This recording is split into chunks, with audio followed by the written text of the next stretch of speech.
Ahora estamos en vivo. Ahora sí te grabo. Sigo entonces. Continuamos. Entonces digo que precisamente hay un tercer estamento que es de aquellos muchachos, o estos muchachos, que están con Josué, que nacieron en el desierto y no fueron circuncidados. Entonces hay preguntas que hay que hacerse de por qué no fueron circuncidados. Debemos saber que la circuncisión es un tema que hasta el día de hoy se hace realidad. No es que hoy no se hace la circuncisión en los varones, sino que sí se hace. Todos, no sé, pero se hace. Y es un elemento de identificación, es un elemento de poder decir yo soy, a través de mi cuerpo, yo formo parte del pueblo de Israel. A lo mejor no querían identificarse, a lo mejor no querían muchas cosas, o a lo mejor dejaron de lado algunos aspectos que entendían que no eran tan importantes. El hecho es que Josué hace que se circunciden otra vez todos estos varones que habían nacido en el desierto. Tienen que cruzar el Jordán. Y es entonces que también acá hay un acontecimiento que de duelo será histórico, yo no me animo a decir eso, que les hace poner a cada uno 12 piedras para poder cruzar el Jordán y que después esas piedras serán utilizadas para la construcción de un altar para hacerles ofrendas a Dios. Hasta ahora entonces la historia de Josué y esa gente donde no tenemos nada en especial como para ponernos a pensar. Pero luego viene el tener que tirar abajo o vencer la muralla de Jericó. Pensemos en murallas. Ahora la muralla está muy de moda. ¿Por qué? Porque el Papa Francisco estuvo frente a una de ellas, estuvo frente al muro occidental de Jerusalén, y si no la conocen o si no distinguieron bien las piedras son de un tamaño tan grande como 2 cuadrados. Es decir, es muy difícil derribar una muralla de este tamaño y donde las piedras son grandotas. Y es entonces donde acá aparece algo que alguien me podría decir, Ari, esto no se cree, esto no se puede entender, pero es lo que está relatado en el texto bíblico y la pregunta es, ¿cómo es que derribaron la muralla de Jericó? ¿Tenés ahí el texto de cómo derribaron la muralla de Jericó, mujer?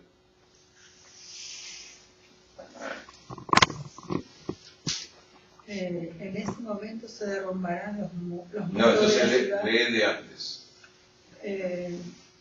Leo 6.1. Los habitantes de Jericó habían cerrado la ciudad y puesto sus cerrojos para que no entraran los israelitas.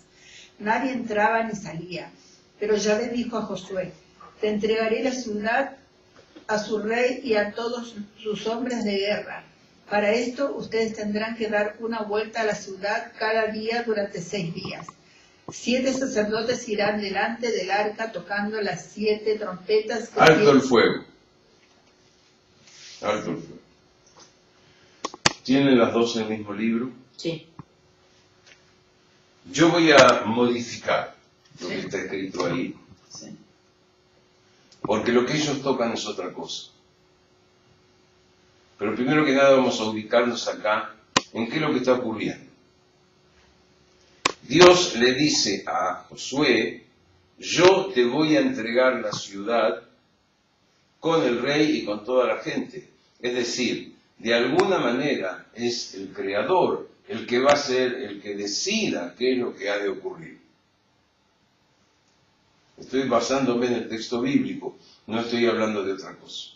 Y les da una instrucción de cómo hacer o cómo deben hacer para que eso ocurra. Y ustedes tienen una palabra trompetas. Sí.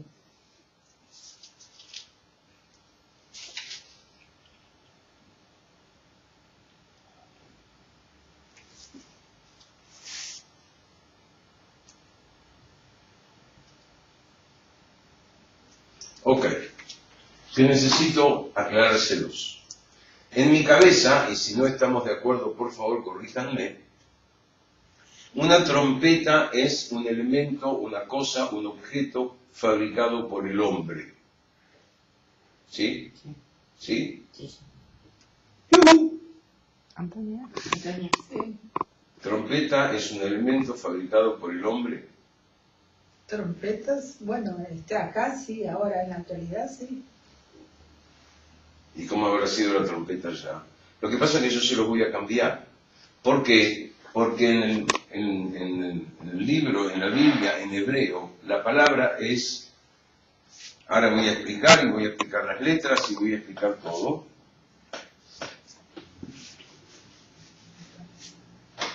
La palabra en hebreo es shofarot.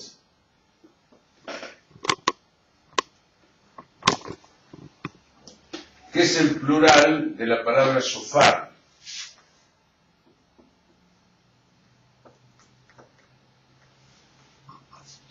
Y la palabra shofar se escribe con una palabra, con una letra que en castellano no la tenemos, que es la SH. Sh. No hay una letra en castellano que tenga el sonido de sh. Por eso escribimos SH. En hebreo existe la letra. Las demás son fáciles, son conocidas por todos nosotros, en castellano las tenemos también. Y el shofar está hecho de un cuerno de carnero.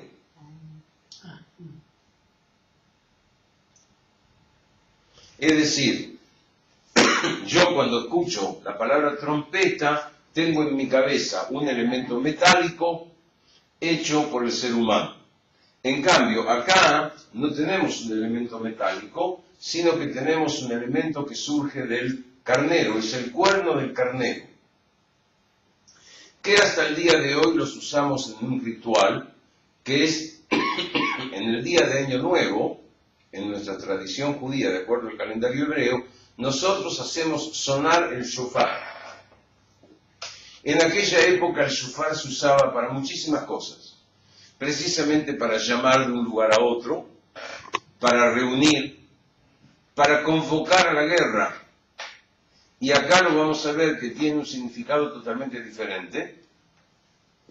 Y por eso dice el texto que Dios le dice que tienen que marchar de la siguiente manera.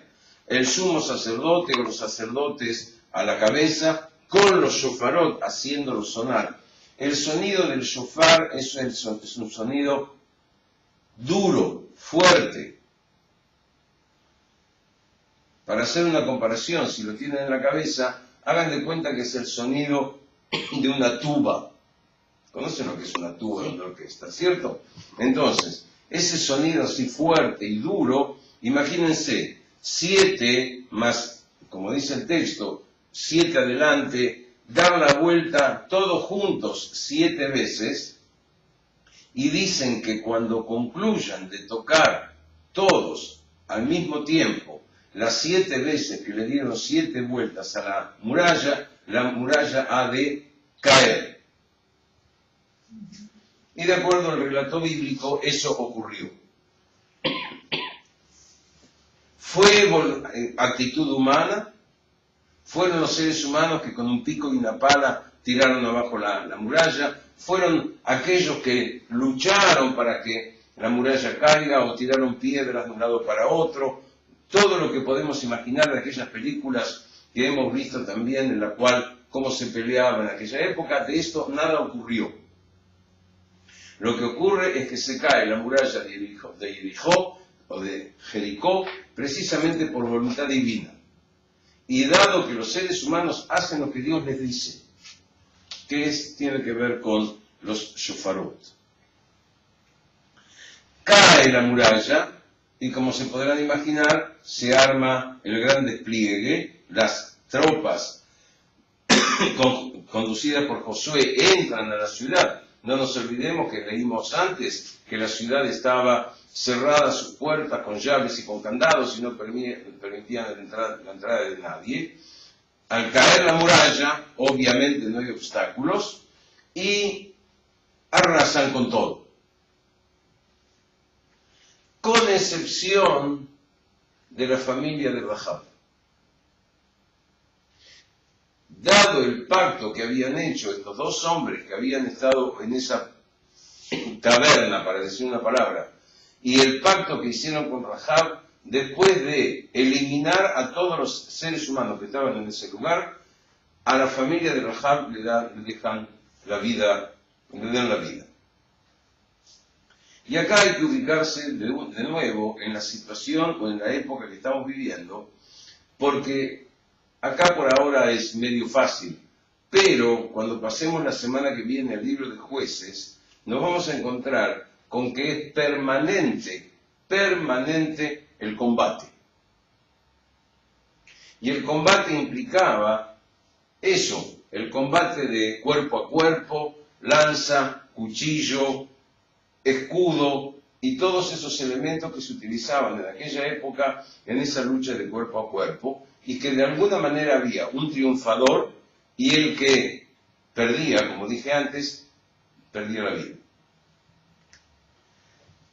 Y en algún momento alguien en otro lado me preguntó, pero ¿cómo? ¿Y lo ético y lo que tenía que ver con la salvaguarda de la salud humana y la salvaguarda del prójimo y tener en consideración al prójimo? Eso no existía. Nos guste o no nos guste, eso no existía. La realidad que se vivía en aquella instancia, y que no podemos precisar la fecha, acá en el Editorial San Pablo hay un trabajo hecho que hace un cronograma de cómo fueron en los distintos años, en las situaciones y en cada lugar. O sea, qué pasó en el año 1000, qué pasó en el año 2000 antes de la era común. Suposiciones. No podemos precisar esto de Josué ocurrió en el año 3000 antes de la era común. No lo podemos decir, porque no lo sabemos. Como tampoco podemos decir cuándo fue lo que ocurrió hoy a la mañana en nuestra tradición judía. Es decir, ¿cuándo fue que Dios entregó las tablas de la ley a la gente que estaba reunida en el monte Sinaí?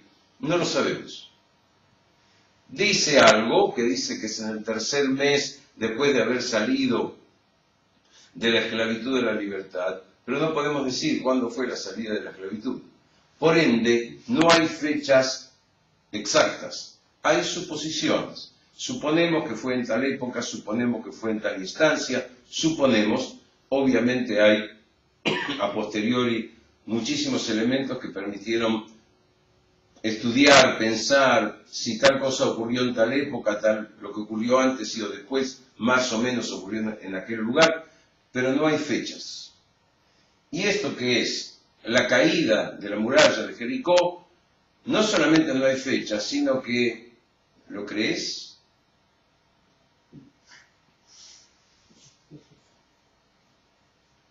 ¿Crees que la muralla de Jericó se cayó así, ¡fuc!, como se cae un juego de naipes por el solo hecho de que esta gente hicieron lo que Dios les dijo que tenían que hacer? ¿Qué es lo que nos está enseñando el texto cuando nos dice o nos relata este acontecimiento? Y yo entiendo que lo primero que nos dice es confianza en Dios. Porque esta gente podía haber dicho, mira, déjame con estas tonterías, vamos a hacer otra cosa. No. Hicieron lo que Josué les indicó como consecuencia de lo que escucharon de las palabras de Dios. Depositar su fe en su acción. Si yo voy a hacer lo que me dicen, es decir, voy a dar 6 vueltas y a su vez voy a ir tocando el shofar con todas mis fuerzas, yo sé que mi fuerza con la fuerza del otro vamos a lograr que realmente las murallas caigan. Otro elemento, fe en nuestra propia actividad, en nuestra propia fuerza, en nuestra propia posibilidad de realizar lo que Dios nos dice. Y tal vez habría muchos más elementos para empezar a pensar y a evaluar de por qué está escrito lo que está escrito, por qué nos enseñaron esto. La realidad es que Jericó cae, entran se comportan debidamente en lo pactado con esta mujer Rahab, salvan la vida de esta gente y siguen adelante. Y ahora, de ahora en adelante, vamos a vivir batallas tras batallas.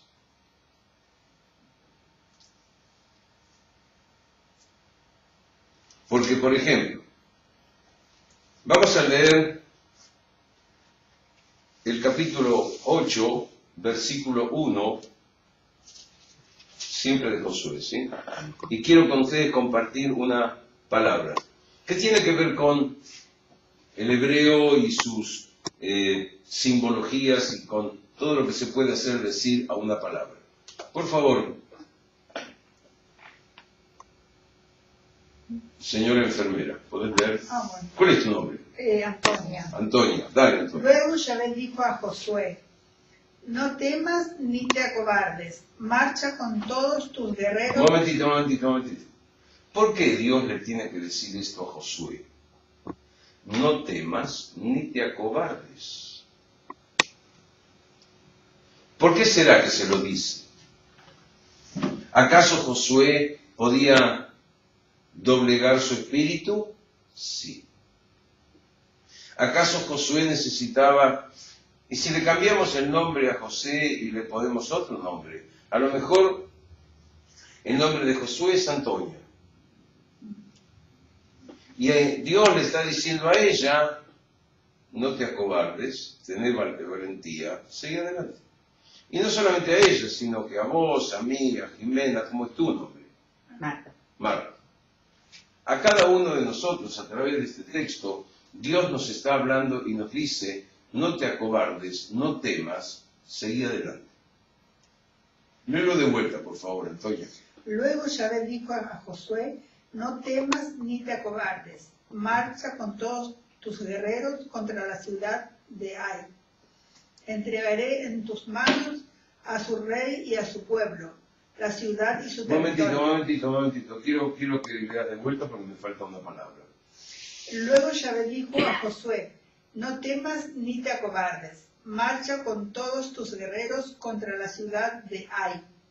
Entregaré en tus manos a su rey y a su pueblo, la ciudad y su territorio. ¿Es lo mismo que tenés, Marta? Sí. Voy a traducir yo. Traducción libre, ¿sí?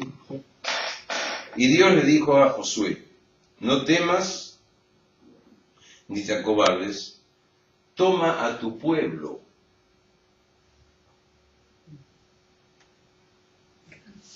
Toma, kaf imcha et kol ha'am, toma contigo a tu pueblo a la guerra. Ustedes no tienen la palabra guerra. No. Pero tiene guerreros. Bueno, pero por eso pregunto, si no son guerreros, ¿qué tiene guerreros? ¿De dónde salen los guerreros? ¿De qué guerreros nos estamos hablando? Si son los que nacieron en el desierto y la primera operación de combate que tienen es esta que acabamos de leer. Entonces, el tema de guerra. ¿Cómo se dice guerra en hebreo? Que también es interesante, porque la pregunta que nos podemos hacer hasta el día de hoy, ¿por qué las guerras? Si yo hiciese la pregunta, o si me la hacen a mí la pregunta, a ver, en este momento histórico que vivimos, año 2014, siglo XXI, ¿por qué las guerras? ¿Por qué hubo guerras y por qué hay guerras? ¿Por qué? ¿Para qué? Para tener más territorio. Por las tierras, ¿Territorio, solamente territorio? por política, Poder. por Poder. ¿Y qué más? y por creencias religiosas. No ventas a los religiosos, ¿eh? Yo creo que no. Yo le voy a decir qué se deduce de la palabra guerra en hebreo. La palabra guerra en hebreo se dice milhamá. Ay.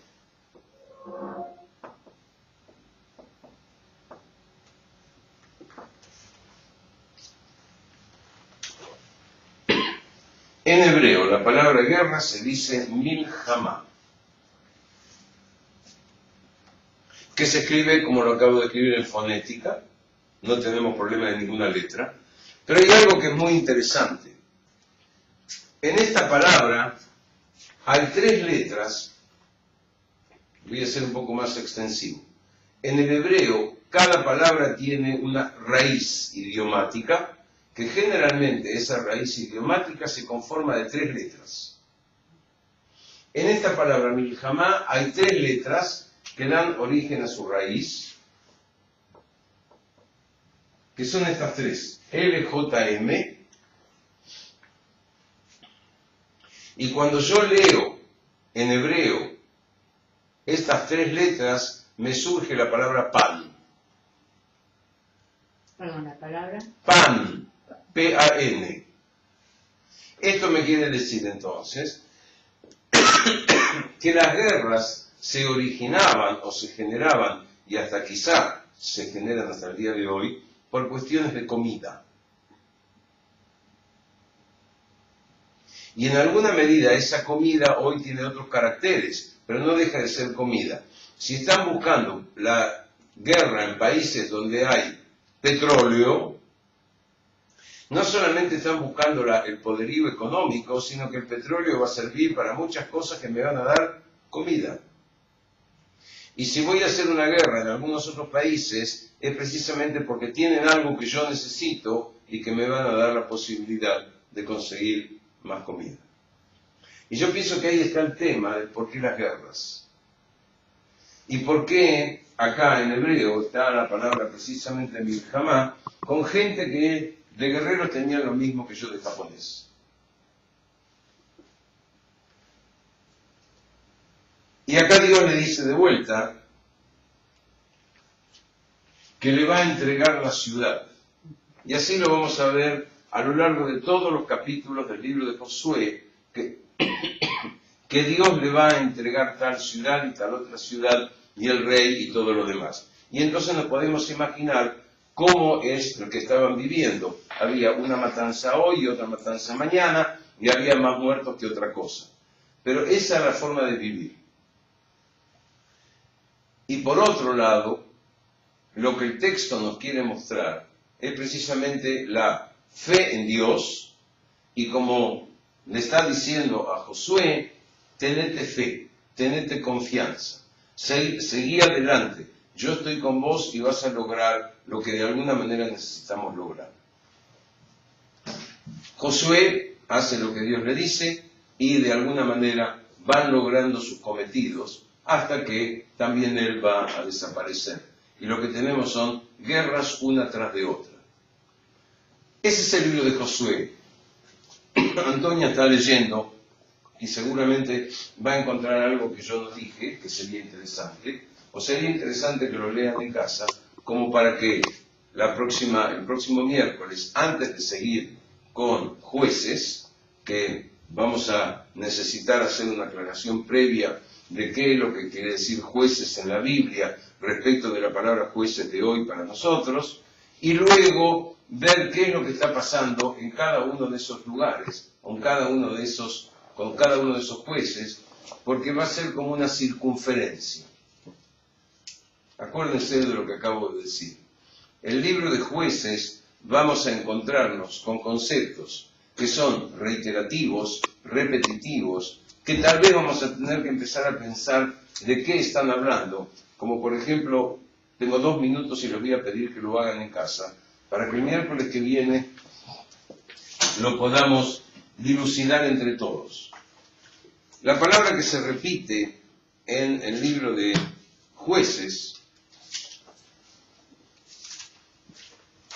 es: hacían lo que no era agradable a los ojos de Dios.